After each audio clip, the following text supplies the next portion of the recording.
Jackson Cole had grown used to the quiet. Life as a researcher on Station Auriga, a remote orbital outpost at the edge of the Tau Ceti system, was solitary by design. Every day blended into the next, monitoring interstellar signals, cataloging cosmic anomalies, and talking to himself more often than anyone else. He preferred it that way. But nothing could have prepared him for what happened one ordinary night. Jackson had just finished running diagnostics on the station's cryogenic array, ensuring that the preservation pods for Xylenian botanical samples remained stable. Exhausted, he retreated to his private quarters. The room was small, austere, and bathed in the pale glow of the station's artificial sky panels. He set his datapad aside, crawled into his bed, and let the silence lull him to sleep. Or at least he thought he was alone. Part 1: A Mysterious Awakening. He awoke with a start, the room bathed in the soft lilac light of the station's ambient illumination. A strange weight pressed against his chest. His first instinct was panic. He scrambled upright, heart hammering, but then he realized what it was. An alien being, slender and radiant, was nestled in his arms. Her skin shimmered like moonlight on water, pale with hints of violet and silver. Her eyes, enormous and luminescent, were closed, lashes brushing her cheeks. Jackson froze. What the hell?" he whispered, careful not to wake her. She stirred slightly, sighing softly, and her eyes fluttered open. When they met his, a cascade of emotions passed between them. Fear, confusion, and a hint of curiosity. She blinked once, then smiled faintly. "I am Selara," she murmured in a voice that sounded musical, almost like a song. Jackson's jaw went slack. "Selara. How did you get? Wait, why are you?" She raised a delicate hand to his chest, silencing him. "I am safe. You do not need to panic." Jackson exhaled shakily. "Safe? You're an alien princess. In my bed. How is this even possible?" Selara tilted her head, as if studying him. "Time is flexible. My journey here was not linear.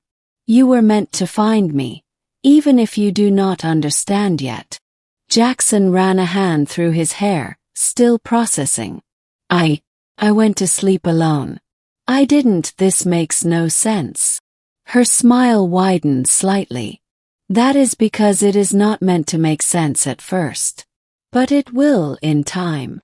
Part 2: Explaining the Impossible. Over the next few hours, Selara recounted her story. She was a princess of the Xylenian Empire, a civilization that spanned multiple star systems. Her people had mastered not only space travel but also temporal manipulation, allowing them to traverse both time and space with precision. She had been fleeing a political coup in her home system when her ship's temporal stabilizers malfunctioned, trapping her in an unstable wormhole. By sheer accident, or perhaps fate, her pod had intersected with Jackson's location on Station Auriga. "You were the closest sentient life form," she explained. "Your presence anchored me when my temporal trajectory became unstable." Jackson's head spun. "So, you just appeared in my room." "In a manner of speaking," she said. "Your sleep and solitude created a window. I was drawn here to you." He blinked, trying to absorb the implications. "You're telling me you ended up in my arms because I was alone?" Selara nodded. "Yes, there is a resonance between us. Your mind was calm, your presence unguarded. It allowed me to stabilize my transition." Jackson swallowed. He wanted to ask more, wanted to question the scientific impossibility of her story, but the warmth of her presence was distracting. She smelled faintly of ionized water and floral compounds, something utterly alien yet comforting. Part 3: A growing connection. Days passed, and Selara remained on the station. She could not leave immediately. Her ship's temporal drive was still unstable, and the wormhole she had traveled through had left her partially phased with normal spacetime. Jackson found himself alternating between awe, confusion, and an odd sense of protectiveness.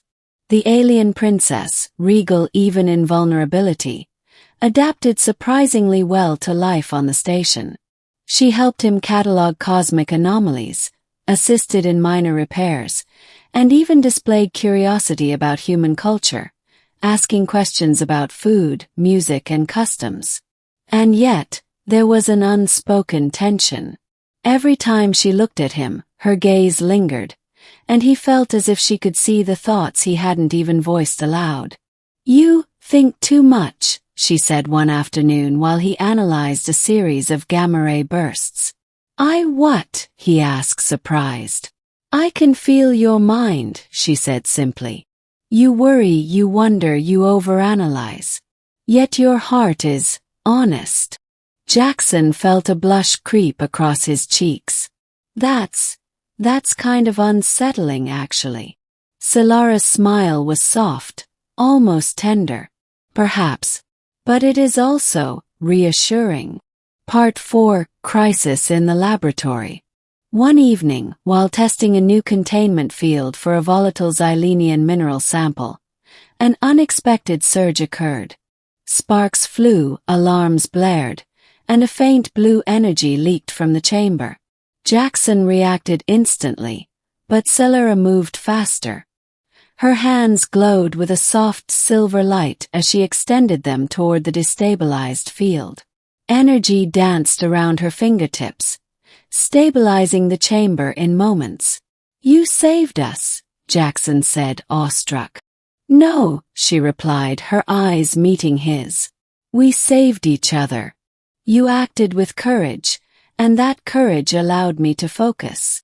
Jackson realized then that their connection ran deeper than proximity or circumstance. Their actions were synchronized, not by plan, but by an unspoken resonance between two beings who had found each other against impossible odds. Part 5: Confessions in the Quiet. Later, in the observation deck, they sat together watching the artificial suns dip below the horizon of the station's panoramic viewport. The space beyond shimmered with nebulae and distant stars, a reminder of the vast galaxy surrounding them. Jackson hesitated, then spoke softly. I don't know if this is appropriate, but I feel something I can't explain. Being around you, it's not just awe, it's more." Selara turned to him, her eyes luminescent in the fading light. "I understand," she whispered. "I have felt the same since the moment I arrived. Your calm, your openness.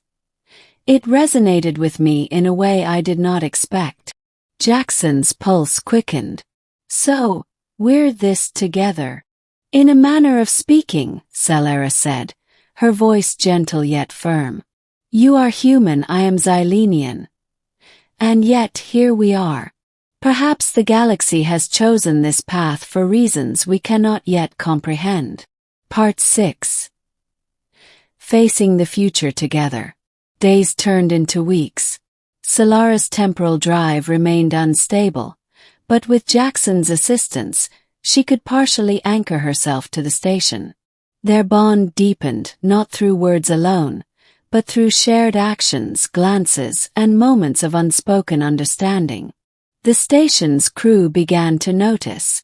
Whispers circulated, but Jackson and Selara paid little attention. Their world had become one of mutual trust, curiosity, and an extraordinary intimacy born from impossible circumstances. One night, as Jackson prepared to sleep alone again, he realized he no longer wanted to. Selara sat across from him, her luminescent eyes reflecting the station's dim lights. "You will not be alone again," she said softly. "Not while I am here."